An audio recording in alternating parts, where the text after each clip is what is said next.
It's a Trev Stone show, you need a veteran, a pro whose head is in the know. Reppin' Michigan cold, up a peninsula bruh, but worldwide listeners, 1 million views on the internet on Pro Sports Extra. Dishing it with the ghost who's interviewing us 12 years old. That's how I lead it is, chat with comedians, athletes at a genius. News so fast it's immediate, way past intermediate. Podcasts you're needing it, facts to computer shit. That's what the future is, guests are about cash, entrepreneur shit. Moving on the music jam. And the hottest Instagram models, you can view the gram. Get the inner insight of those that had their wins right. Get a higher view through a window like it's in flight. You desire for the truth, entertainment trends right. So it's time to start the show and get the insight. Alright guys, welcome to episode number 9 of the Trev Stone Show. On this episode we have on special guest Roc Carmichael. He spent some time in the NFL. We had some good laughs with him. The audio and video quality might not be the best because his service wasn't the greatest, but we had some good talks with him. I think you guys will enjoy this one, and if you guys do, be sure to like, rate, subscribe, and enjoy. Yes, sir. I'm here, man. Have a good show. All right. All right, guys. Tonight we got on Roc Carmichael. Roc, how's it going, bro? Sir, I'm doing all right. I think we might have lost you a little bit just now. Oh man, don't start. Let me see. I gotta find a sweet spot. Can you can hear me now? Kind of. Yeah, it's kind of, you're freezing a bit. Dang, man. That's what sucks with living in the country, hey? Yeah, man. I'm, like I said, super in the country out here in King George, Virginia. Yeah. Let me see. Is this any better? Yeah. You know, I think it's good enough. We can hear you, so. Yeah. All right, we'll restart that. We'll start it from the top when we got the beer. Okay. All right. Yeah. All right, guys, and tonight we got on a special guest. We got on Roc Carmichael. Roc, how's it going, bro? Yes, sir. I'm doing all right, man. How you guys doing? I'm not doing too bad, man. This We're quarantine good. stuff's pretty crazy, though. Yeah. Yeah. What's your thoughts on everything going on right now, bro? This stuff's pretty crazy, hey? Yeah, I mean, you know, man, there's so much going on. It's hard to know what to believe, you know. But Right. as far as, you know, it's just like, hey, just keep yourself safe, you know, make sure you know, taking care of yourself if you got to go out and doing those things. But I'm really waiting for it to open back up. You know, I heard of like Texas, I believe Texas and Georgia is opening back up as far as the state this coming week. So that should be good. Right, for sure. So how's life been after football, bro? Great, man. You know, it's two sides of it. You know, you feel good. You're able to get your rest. You know, able to get out there in the community some. But you know, there are times where, you know, you got to be honest, and you know, people ask, you know, do you miss it? And it's like, of course, you know, that's what you grew up wanting to do, you know, and wanting to be a part of. So, you know, there are times where you're watching games and things like that where you're like, man, I would like to get out there. But, you know, all in all, though, you know, being retired, like I said, man, and doing what I'm doing, I've actually this year have a couple guys that went to the combine that, you know, guys that my first year retiring that I, you know, started training. Then now I'm about to enter the NFL. So, you know, that's great. That's pretty sweet, yeah. So you're into coaching then, somewhat anyway. Yeah, more like training. More like training for me. I actually just got the opportunity this year to be a assistant head coach at Riverdale Baptist. It's a private school here in the Maryland, D.C. area. You know, so I get to really implement what I learned, and I kind of stayed away from coaching until I got that opportunity. I didn't want to just go and, you know, be a DB coach or be a D coordinator, and you know, no disrespect to the guys that raised us, but they kind of stuck in their ways with, you know, what they learned in the 70s sometime, and you know, teaching kids older thing. So, I just stayed away from that and waited for my time. And, Waited your turn. Yeah. Sure. Yeah, man. Nick, you want to fire away a couple questions, bro? Sure. So, how'd you get the nickname? Is Roc? Is that a nickname? How'd you get that? Yeah. You can call it that, but Okay. I've always been called Rock since day one. Okay. Rashad, my government name per se, but my mom and my dad, since day one, they always called me Rock. It Okay. just was, like a family name. Yeah. Is from being hard headed, I'm sure. I was one of those kids that you told not to do it and don't jump off of the bed or do this, and I would be doing it. So yeah, Sure. that's me, man. Yeah. You went So to Virginia Tech. You played for Coach Beamer. Is that right? Yeah, heck What yeah. was he like? I know he's kind of a legend Beans. there. Yeah, man, Coach Beamer, man, definitely a college football legend. When my class coming in, the 2006 class, actually we had the most wins at Virginia Tech. Oh wow. In history, we had like 3 Orange Bowls, and three ACC championships. Went to 2 Chick-fil-A bowls. My redshirt year, a Chick-fil-A bowl, and 1 other year Chick-fil-A bowl. Went to school with was freshman with Cam Chancellor, Tyrod Taylor, Jason Worlds.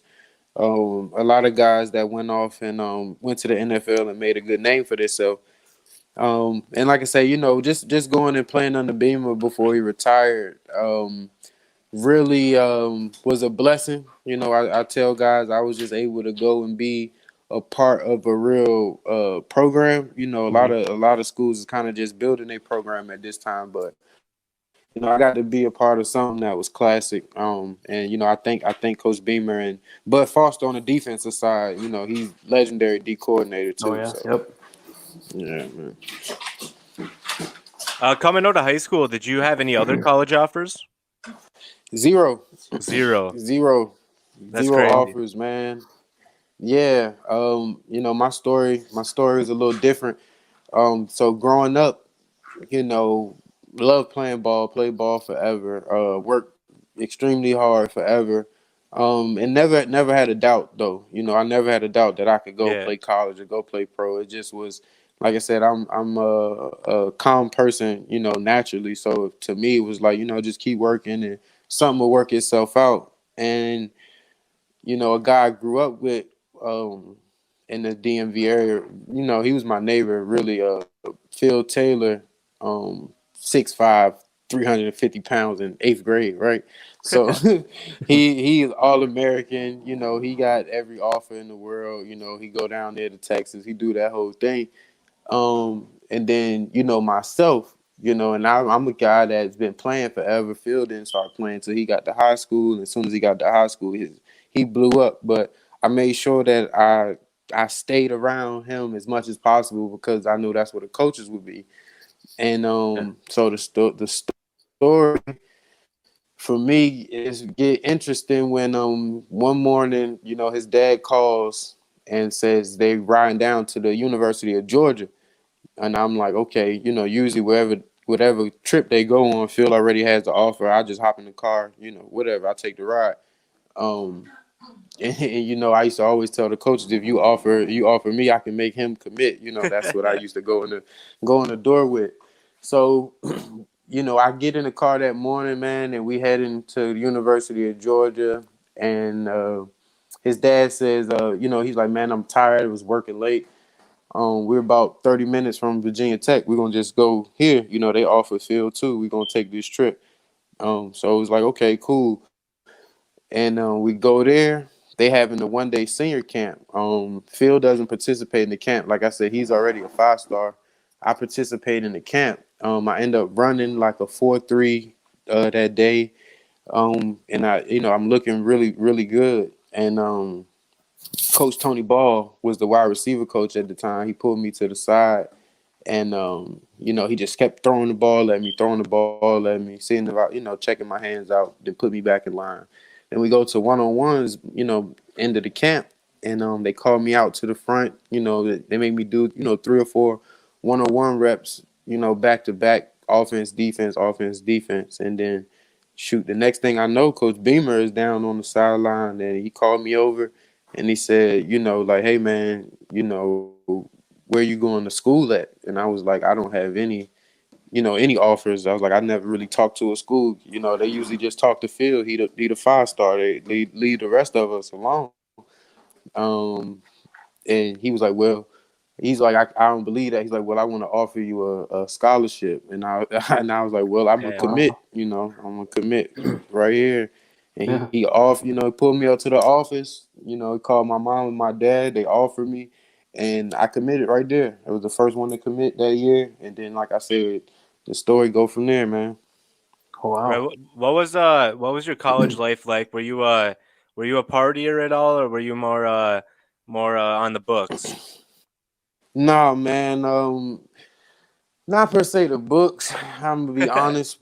My Yeah. grades was decent. I was, like I said, I was on a mission, so I was more focused on studying the game. Like Right. it's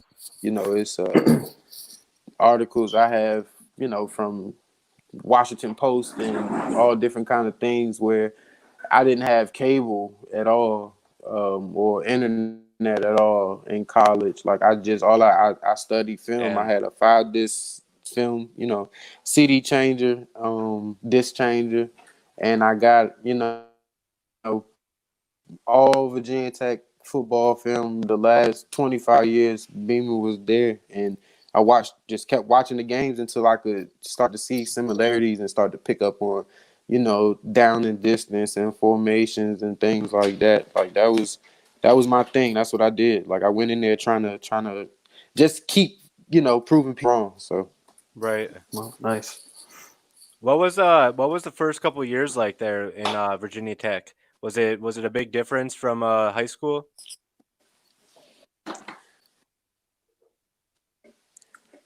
total difference, man. For me, at Virginia Tech, my freshman year was when the shooting happened. Oh, yeah. So that Damn. Yeah. was yeah, yeah. Hmm. That by itself, that was pretty interesting. Having to develop and grow and get used to things like that. But on the football side of it, I was behind Brandon Flowers, Macho Harris, 2 All-Americans at the time. So I didn't really feel pressured to go and play early. I felt we had more time to get right before they got out the door.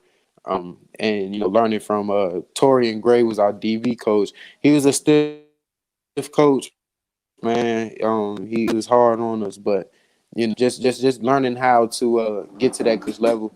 Eddie Royal, super fast. Like my first rep in college, like he ran right past me, and I thought I was lightning fast, right? So it definitely was a process. For sure. Yeah, you mentioned Eddie Royal. Who was the toughest receiver you've ever had to guard, Is this whether it was college or pro or anything?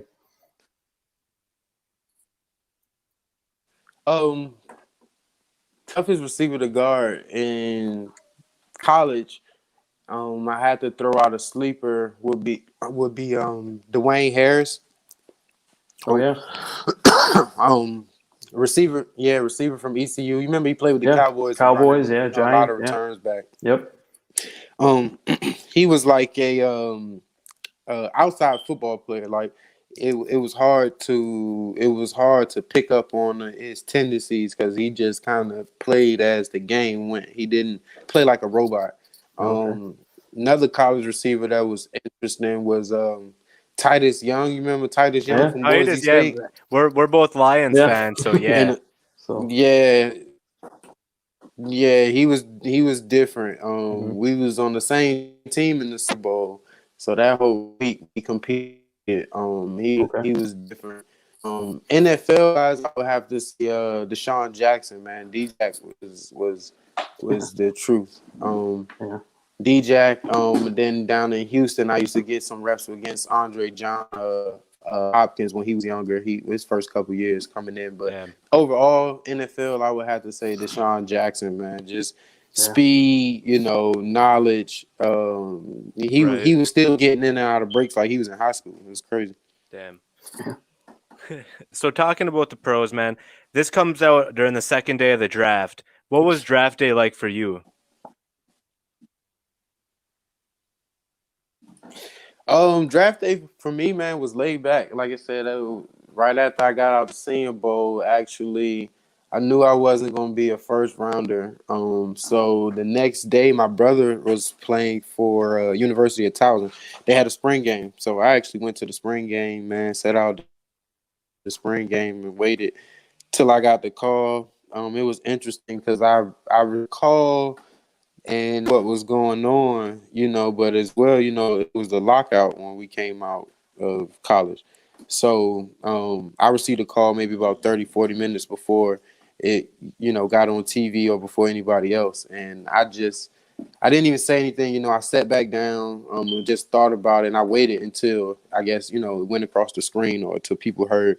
And then, I kind of let them talk and celebrate it for me, man. But that was it. We was out at the spring game and just, like I said, just waiting for another opportunity. Right. Did you have any injuries during your career? As a rookie, I severed my AC.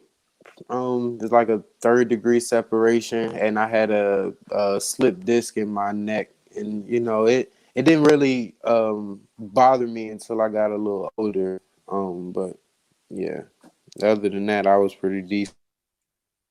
Right. Nick, you want to fire away some? Yeah. Earlier you mentioned you But that's worked still with. serious, though, right? Yeah. Oh yeah. Right. Yeah. It's definitely Yeah. It's serious. definitely still serious. More than I've been through. So. Yeah.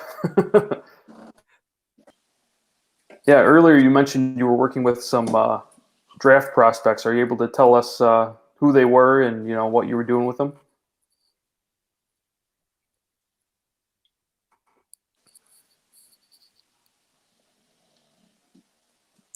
One more time. Yeah. Sorry. Earlier you mentioned you were working with some draft prospects for this year's draft. Are you able to tell us who they were and what you were doing with them?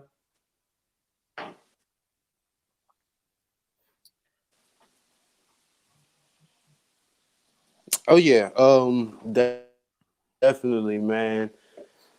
Kevin McGill, coming out of Eastern Michigan, up there with you guys actually. Yeah. He's a back. He's from this area. Like I say, he was my first, I don't know, I don't want to call him a client, but he grew up, in our neighborhood, and he was always around. He was actually with me when I got drafted. Like he was there with us that day. He hangs out with my baby brother. They grew up together. So him, a guy named it's 2 guys from Gwynn Park High School that actually competed in the combine, and I'm drawing a blank right now in his name, but Aaron and Rashad, like you look those guys up, they went to and I'm drawing another blank about the school right now, thinking too much, but I'll tag you guys in them on Instagram, you'll see it. Okay. For sure. Draft is this weekend. They're doing a virtual draft. As you can see, we can't even do a call over this without it screwing up. Do you think that the NFL is going to have some problems this weekend? Definitely, man. It's gonna be interesting. Like I don't know. I thought they would just cancel or maybe just call the names. I was playing regular broadcast on TV, but trying to do the live thing with everybody, like that's definitely gonna cause some issues. Do you think anyone will hack it? That'd be pretty crazy. Oh man. Yeah. Yeah. I mean, yeah, that's usually what happens. People hack everything, so why the hell wouldn't they try to hack the draft? Yeah. I see it happening. I think that there's going to be like a bunch of things that go wrong And the then just entire weekend. Yeah. Wow, I didn't think about that, but hey, if they do hack it, like, oh man, oh man, it's gonna be a lot of upset Just don't do families. it during the Detroit Lions Um, pick, please. just imagine the people with different names. It could just be a complete mess. Everything could fuck up. Everything could be wrong. Could you imagine if they're able to like if they're doing a Zoom call, if they can hop in a Zoom Everything. Yeah, call, no, I like didn't think about it that deep, man. But everything can be wrong. But Yeah. what's your thoughts on Roger Goodell? right,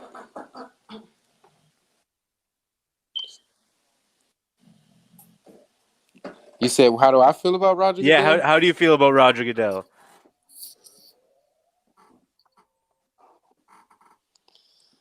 Um, I don't know, man. It's hard to say because personally, you want a lot of things. But as once you get in there, you see how much of a business it is. I'm sure it's a lot of stuff that we don't understand and we can't imagine. Right. That like even just as far as like I remember going into the Houston Texans stadium and like, man, who has to pay this light bill? Right. Yeah. Like this is a crazy light bill with all these lights, Yeah. and stuff like that I'm sure they got to go through and they got to deal with. So it's like as far as playing, the fines and little things like that is like, you gotta set the tone, you gotta set rules. I'm a defensive guy, so I Yeah. don't agree with them, but like I said, I understand trying to better the game and keep people safe and things like that. So yeah. Right. Yeah. So the NFL announced that they won't be testing for marijuana anymore, thank God. What's your thoughts on that? Because I know a lot of players are happy. There's a couple older guys that are a little mad about it. But personally, I think it's a good idea. I mean, if it can help players, mentally, physically, in any way, why wouldn't the NFL legalize it?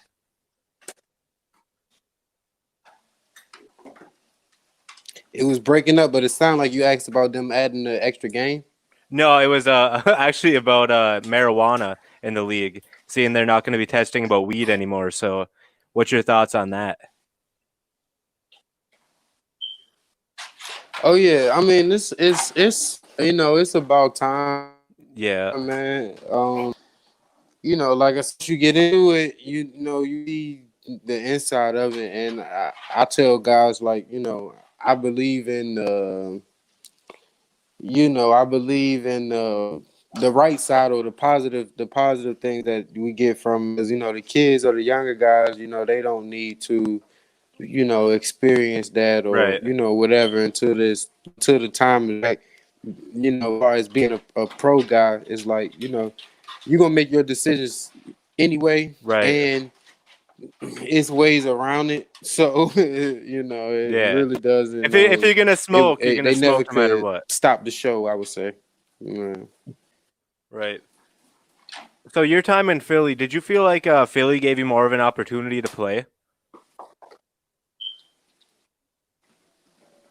Philly was hell. I hated it. The players were great. Howie was great. The GM, he was Yeah. great. But playing for Chip Kelly was, Oh yeah. I think playing for Chip Kelly, that's that to do with why I retired early. With like a lot of other guys. Like I talked to Brandon Boykin and I talked to Kerry Williams. Like a lot of guys that was on the team for those 2 years. It's just a lot they put us through. And it was uncalled. Like I said, it was like going backwards. It was like going booking a pro and then going all the way back to high school and what he demanded. And it was like and honestly, like I used to I literally called weird. I told him he was weird. One day we got out of practice. I was sweating. I was sweating real bad. My pants had a lot of sweat. And he's like, Rock, you need to get a haircut. You need to pull your pants up. He's like, you're not gonna last long. And I looked at him, and I was like, dude, this is to my year. This is your second year. What the hell you mean I'm not this long? Like, what? Right. And then I told him, I was like, dude, you're whatever age, 60 years old, you're not married, you don't have no wife, no kids, no nothing. Like, you need to fucking do something with yourself instead of worried about the fuck we doing this shit all the time. Right. And he literally was like, well, come to my office. And that was the day I retired. Like, I went up to him, I gave him his iPad, and I was like, well, I'm done. I'm retired. Like, because I was just like, I fed up. And, it was a lot more other things. But like I said, you can see, if you look back at those teams, those 2 years, pretty much all the guys are done. They ended early. And it was crazy stuff. Like, we was doing hydration. He called them hydration tests. So it was pretty much like a piss test every morning. Even on game day, fucking had to lay down and do your heart rate, like the heart rate every day. And if your heart rate didn't read off a certain way, then they knew if you were staying up late, like not sleeping. And now he lecturing you about how late you staying up and how long you hanging out with your significant other and all this other shit. And I was like, dude, I'm coming from Houston where it was like grown man, like just go do what you do and come to fucking go to work. This was going all the way back. Yeah, it was like going all the way back to high school, man. And he was just, but like I say, that's why he was in and out so fast, and that's why all the problems. You see all the problems everywhere you go. It was like. Did you guys have any relax. ping pong tables or anything in the locker room? I'm gonna guess no. If Chip Kelly had you doing piss tests, I doubt he had a ping pong table. Right. Hey man, Chip Kelly was. I don't know, man. Like I said, this. I don't know.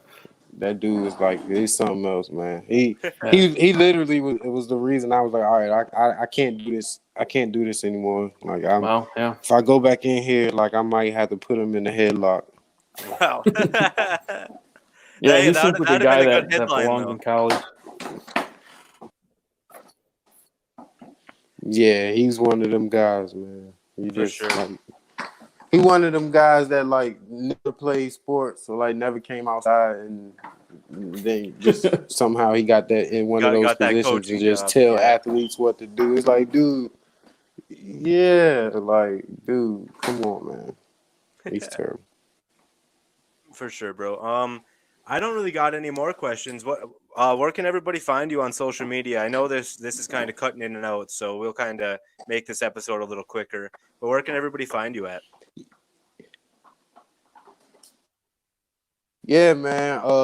So for me, man, if you just search the hashtag Bless All People, you'll see me everywhere. And then, my at name, Twitter and Instagram, Bappin' Ain't Easy Bino. I know that's a lot, to try to fix, but just search the hashtag Bless All People and you'll see us. And that's something that, I started, a foundation I started 2007. Just like I said, man, I'm a community guy, so I go back to where I grew up at, often and do mentoring work and in and out of the homeless shelters and just trying to help do whatever I can. So that's whenever you see Bless All People or you see Bappin' Ain't Easy Bino, that's what it is. And they tried to get me to change that name when I got drafted. And I told them no. They was like, Roc Carmichael, you'll have a following and this and that. And I was like, it's not about that. Right. Like, I'm Roc Carmichael in real life, so right. We it's just the internet. Yeah, for sure, bro. Well, I appreciate you jumping on. I wish the service would have been a little bit better, but I feel I got terrible service up here. Half the podcasts we've been recording, I look at myself and I'm just glitching everywhere. So you're not the only one. Yeah, man, and I apologize. So I was like, we can set up another time and I go somewhere and get a better location and we can do it right. I wasn't expecting it to be this. I don't know. I was just thinking we was gonna do a phone call and it's gonna be quick. Yeah, this is great. Yeah, for sure, man. Well, I appreciate it, and this will air this weekend at some time, so I'll send you over the link for that. All right, guys, that was episode number 9 of the Trev Stone Show with Roc Carmichael. Awesome guest. We bullshitted about a whole bunch of different topics. his time in the NFL, his thoughts on what's going to happen with the draft being all online and if people are going to hack into it.